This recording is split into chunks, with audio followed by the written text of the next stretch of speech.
पातोळे आपल्या कोकणाची संस्कृती तुम्ही घरात कधी ट्राय केला आहे काय? एकदा नक्की ट्राय करून बघा. आता प्रोसेस पण बघा पुढची. Hello everyone, welcome back to my channel Arya Shete unfiltered. आणि तुम्हाला माहितीच आहे माका जास्त करून आपल्या कोकणाबद्दल खूप आपुलकी आहे. जरी म्हणजे अनेकशी लोक आहेत जी कोकणात राहतात पण कोकणात विसरतात. I am not type of them, but still आपण जेव्हा जेव्हा काही सण असता तर आपण काहीतरी छान करता, गोडाचं करता. आणि आज आहे नागपंचमी, तर माझ्या अंगातलं शेफ अचानक जागो झालेलो आहे आणि मी म्हटलं आहे की काहीतरी खाऊ बनवूया. तर ती गोष्ट अशी आहे जी कोकणाचा वारसा आहे, तो पदार्थ तो म्हणजे पातोळ्या. तर पातोळ्या आता बरीचशी लोक नाही बनवत आणि मेन म्हणजे बरीचशी लोक ती रेसिपी विसरलेली आहेत. तर मी सगळी माहिती काढली त्या रेसिपीची. मी पहिल्यांदाच बनवणार आहे आणि बघूया कशी बनत आहे. एक माझ्याकडे चॅलेंज ह्या आहे की माझ्याकडे स्टीमर नाही, सो त्याचा जुगाड आपण कसा करता ह्याचं पण आपण काहीतरी झोलझपाटो करूया. बट स्टील पातोळ्या बनवायच्यात म्हणजे बनवायच्यात आणि मी तो बनवणार म्हणजे बनवणार, कारण माका स्वतः पातोळ्या खायची लई इच्छा आहे. सो नागपंचमी आहे तर म्हटलं चला आपण स्वतःची इच्छा पूर्ण करून टाकूया. आणि युजली नागपंचमी पातोळ्या हा प्रसाद दाखवला जायचो. अजूनही काही काही घरात दाखवलं जातं, बट लोक थोडासा विसरलेली आहेत. सो आपण ही रेसिपी पुन्हा एकदा बनवूया. व्हॉट्स आहे, लेट्स गो. सो पहिल्यांदा मी काजूगर कापून घेते कारण मला आवडतात काजूगर सारणामध्ये. तर मी ते मर्जीवरती आहे, तुम्ही स्किपसुद्धा करू शकता. त्याच्यानंतर आपल्याला खोबरं लागणार आहे आणि गूळ लागणार आहे, वेलची लागणार आहे आणि मीठ लागणार आहे. ओके, सो एवढं सगळं लागणार आहे. सो आपण ते सगळं तयार करूया आता. सो आपण पहिल्यांदा खोबरं टाकलेलं आहे कढईमध्ये आणि ह्याच्यामध्ये मी बटर तेल वगैरे काहीच टाकलं नाही आहे, कारण नारळाला आधीच स्वतःचं एक तेल असतं जे हळूहळू जेव्हा नारळाला हीट लागते त्यावेळेला ते बाहेर पडतं. सो मला एक्स्ट्रा काही टाकायची गरज नाही पडली, पण तुम्ही तूप टाकू शकता, डिपेंड्स, तुमच्यावरती आहे. मी तुम्हाला सांगेन की तुम्ही खोबरं आहे ना ते ओल्या नारळाचंच वापरा, म्हणजे जे आपला फ्रेश नारळ असतो त्याचं. मी ॲक्च्युली जे खोबरं वापरलं आहे ते फ्रोझन वापरलं आहे, सुकं खोबरं नाही वापरलं आहे मी. एक फ्रोझन खोबरं येतं म्हणजे ओलं खोबरंच, पण ते स्टोअर केलेलं असतं नीट. सो मी ते वापरले कारण माझ्याकडे इकडे विळी आणि नारळ दोन्हीही अवेलेबल नाही आहेत. सो आली लहर केला कर म्हणतात माझं, तशी गत आहे माझी इकडे आता. आणि मी ते कलर वगैरे काही टाकणार नाही कारण माझे कलर नाही आहे. बट तुम्ही ह्याच्यामध्ये कलर टाकू शकता किंवा केशर टाकू शकता, और अजून काय टाकू शकता तुम्ही, हळदही टाकू शकता, बट पिंच ऑफ हळद, कारण हळदीची टेस्ट ह्याच्यामध्ये नाही आली पाहिजे. पण पहिली लोक जेव्हा केसर वगैरे नव्हतं असेल तेव्हा हळदच टाकत होते असेल. एक तर ही रेसिपी हळदीच्या पानात केली जाते किंवा केळीच्या पानात, दोघांपैकी आहे. आता ह्याच्यामध्ये हे थोडंसं शिजत चाललंय. सो ह्याच्यामध्ये मी काजूगर टाकते. काजूगर आधी भाजले ना की मग ते जास्त जाडसर लागतात.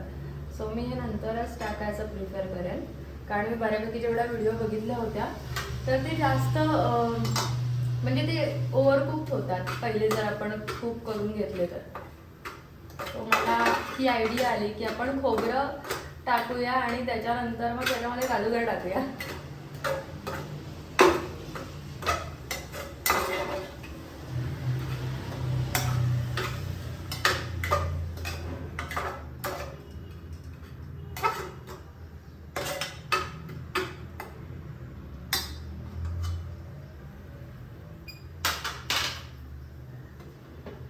मी गुळ ह्याच्यात टाकला आणि व्हिडिओ करायला विसरले.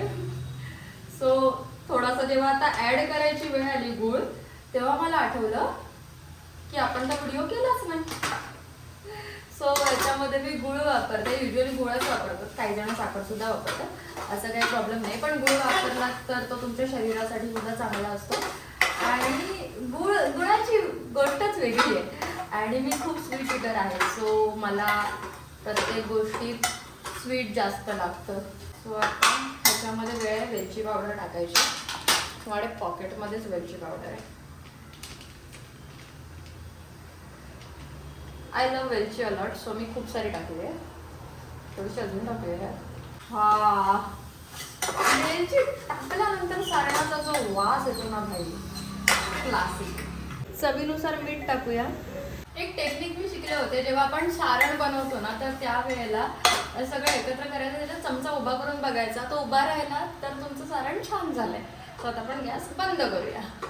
अशा तऱ्हेने आपलं सारण तयार झालेलं आहे आणि आता आपण पीठ तयार करूया. तर तांदळाचं पीठ तुम्हाला माहिती, तांदळाची उकड करतात, तर ह्याच्यामध्ये एक ट्विस्ट देऊया आपण. फक्त पाण्यामध्ये तांदळाचं पीठ टाकलं जातं, बट आपण एक त्याच्यामध्ये काम करूया. कारण मला माहिती आहे, जर दूध आणि पाणी याचं मिश्रण जर एकत्र केलं तर ते पीठ जास्त सॉफ्ट होतं.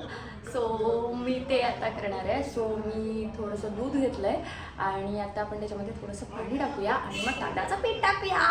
सो माझ्याकडे एवढं दूध आहे आधीच, ते आपण पिठासाठी घेतोय. त्याच्यामध्ये मी 1 वाटी पाणी टाकते. 1 वाटी हां, इनफ आहे. ओके. आणि आता त्याच्यामध्ये मी टाकते तांदळाचं पीठ. थोडंसं आधी हे गरम व्हायला देऊया.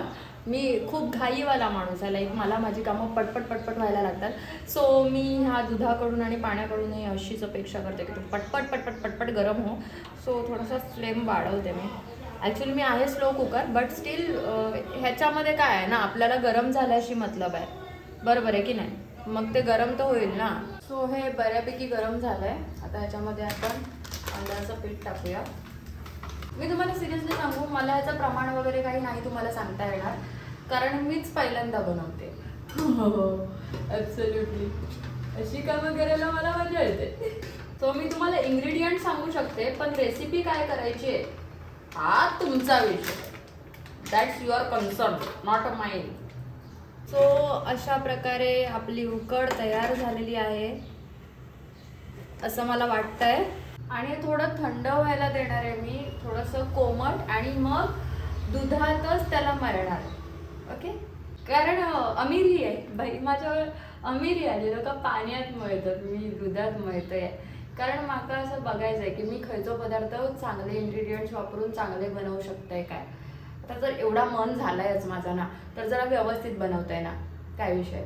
ह्याच्यात पण तुम्ही कलर वगैरे टाकू शकता, किंवा पातोळ्यांमध्ये आंबा, फणस याच्या पण ऑप्शन्स तुम्ही करू शकता. ओके. आपण आहे ना ही उकड मळल्यानंतर भेटूया, कारण मला नाही माहिती मी कशी मळणार आहे किंवा काय, बट हळूहळू मळायची. मला माहिती आहे थोडंसं दूध लावायचं आहे, अँड देन म्हणजे पाणी किंवा दूध जे काय असेल ते थोडं लावायचं आणि मळायचे असते. सो लेट मी ट्राय माय बेस्ट. काय होतंय पुढे ते तुम्ही बघा, म्हणजे आपण सक्सेसफुल होतोय की नाही होत आहे ते मला नाही माहिती. Let's check it. सो आपलं पीठ आता मळून झालंय. हे परफेक्ट नाही आहे मला माहिती आहे, बट माझ्यात तेवढा जोर नाही आता, मी खूप दमले. ओके. आता नेक्स्ट स्टेप करूया आपण. केळीची पानं आहेत जी मगाशी मी धुवून घेतली होती आधीच. सो आपण 4 घेतली आहेत. मला नाही माहिती पहिले काय होईल. सो आपण 4 घेतली आहेत. आपलं पीठ इथे आहे आणि तो पहिलेच मी असा चांगला गोळा मळून घेते.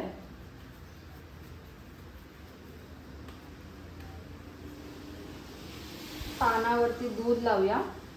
तुम्हाला हवं तर तुम्ही पाणी सुद्धा लावू शकता. बऱ्यापैकी लोक पाणी लावतात, पण आपण आज दुधाचा प्रयोग जास्त केलेला आहे. सो आपण दूध लावलंय. सो नेक्स्ट मिश्रण आपण टाकलं. ह्याच्यात थोडंसं नीट करून घेऊया. इकडे तिकडे कडांना लागता कामा नये, आता चिकटाला परत प्रॉब्लेम होईल. आणि हे मिटायचं. मला वाटतं ही सुद्धा पातोळीत. ओके.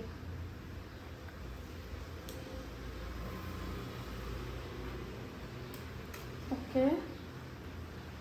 आपण हे मिटलंय. बघूया आतमध्ये काय झालंय. येस.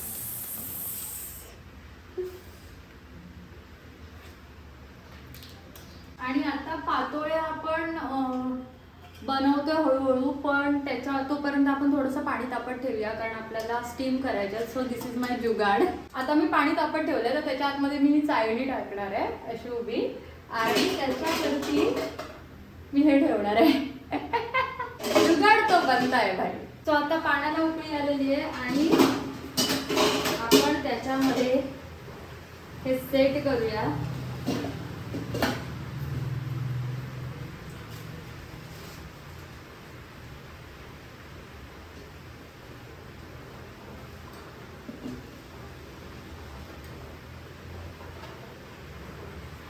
मला असं वाटतं अजून एक पातोळी राहिली याच्यामध्ये, सो एक पातोळी अजून बनवूया आणि मग सेट करूया. सो तोपर्यंत तुम्ही, सो आपल्या 5 पातोळ्या झालेल्या आहेत आणि आता आपण इथे ठेवूया आणि त्याच्यावरती आपण हे ठेवूया. आय डोंट नो माझा जुगाड सक्सेसफुल होईल की नाही, but still I love you पातोळी, सो तुला सक्सेसफुल व्हायला लागेल. तर आता आपण बघूया आपला प्लॅन सक्सेसफुल झालाय की नाही. वाफ तर छान येते. आय डोंट नो सक्सेसफुल झालं असेल की नाही. Let's check.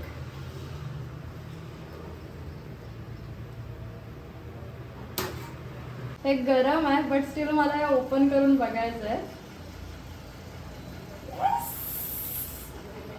परफेक्ट. सगळे झालं ते बघूया, चेक करूया. मला भीती होती या पातोळ्यांची.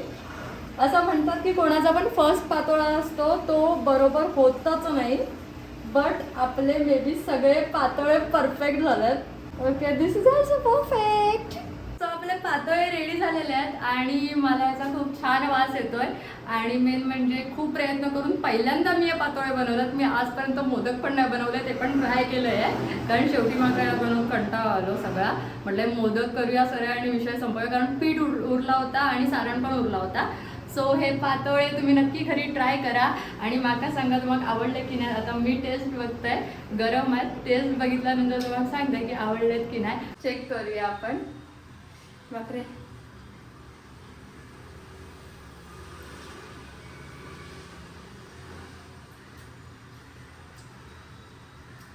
I can say I am a good cook. हे छान झालंय. फर्स्ट टाइम ट्रायमध्ये खरंच खूप छान झालं, मला आवडलं. सो तुम्ही पण ट्राय करा आणि जर तुम्हाला हा व्हिडिओ रेसिपी आवडला असेल तर लाईक करा, शेअर करा, कमेंट करा आणि चॅनलला सबस्क्राईब करा. Bye bye. I love you आणि नागपंचमीच्या हार्दिक शुभेच्छा.